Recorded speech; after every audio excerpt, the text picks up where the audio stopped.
Pembahasan selanjutnya yaitu mengapa bisnis go internasional. Banyak perusahaan yang kini tengah merambah pasar internasional. Adapun keuntungan yang diharapkan adalah profit potensi. Dengan memasukkan pasar internasional yang lebih besar dibandingkan pasar domestik, maka perusahaan memiliki kesempatan untuk memperoleh keuntungan yang lebih besar. Yang kedua yaitu profit margin.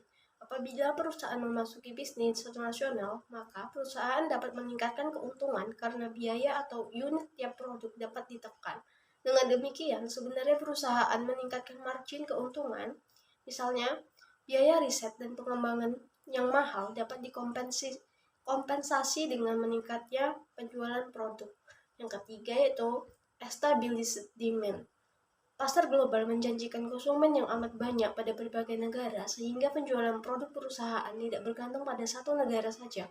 Apabila penjualan domestik turun, maka masih dapat dikompensasi dengan penjualan di negara lain. Yang keempat yaitu raw material atau produk-produk di dunia saat ini sudah terlalu sulit untuk dicari dari mana asal-usulnya.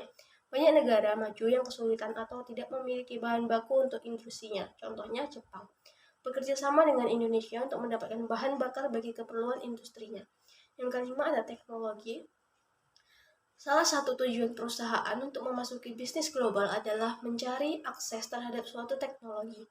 Sebagai contoh, perusahaan game Sega dari Jepang bekerja sama dengan perusahaan software Electronic Arts atau EA dari Amerika untuk mengembangkan games baru. Kedua perusahaan tersebut menggabungkan teknologi perangkat keras Sega dengan program komputer EA. Yang keenam ada production efficiency. Nike dan Adidas membangun pabrik di Indonesia untuk mencari tenaga kerja yang murah. Dengan demikian, perusahaan tersebut tetap kompetitif karena dapat menjual produknya dengan harga yang lebih murah dengan menghemat biaya.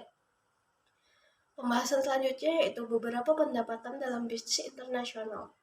Yang pertama, ekspor. Ekspor adalah menjual barang atau jasa ke luar negeri.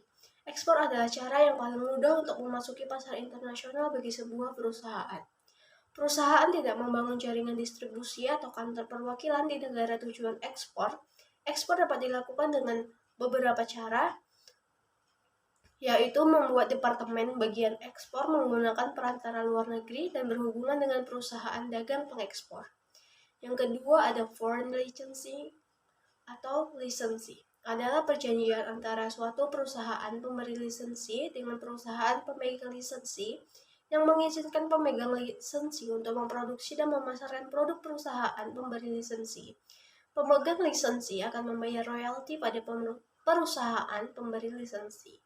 Yang ketiga ada foreign operated sales branch. Adalah cara lain yang lebih agresif dan menantang untuk memasuki pasar luar negeri adalah dengan mendirikan kantor cabang pemasaran luar negeri. Kantor cabang luar negeri adalah suatu perusahaan pemasaran di luar negeri yang dimiliki oleh perusahaan induk.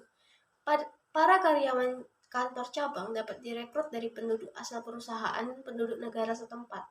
Mereka dipekerjakan untuk memasarkan produk yang diproduksi di negara asal. Yang keempat ada joint ventures. Joint ventures terjadi apabila suatu perusahaan bekerja sama dengan individu perusahaan atau pemerintah negara lain dengan mendirikan suatu perusahaan baru dengan kepemilikan bersama.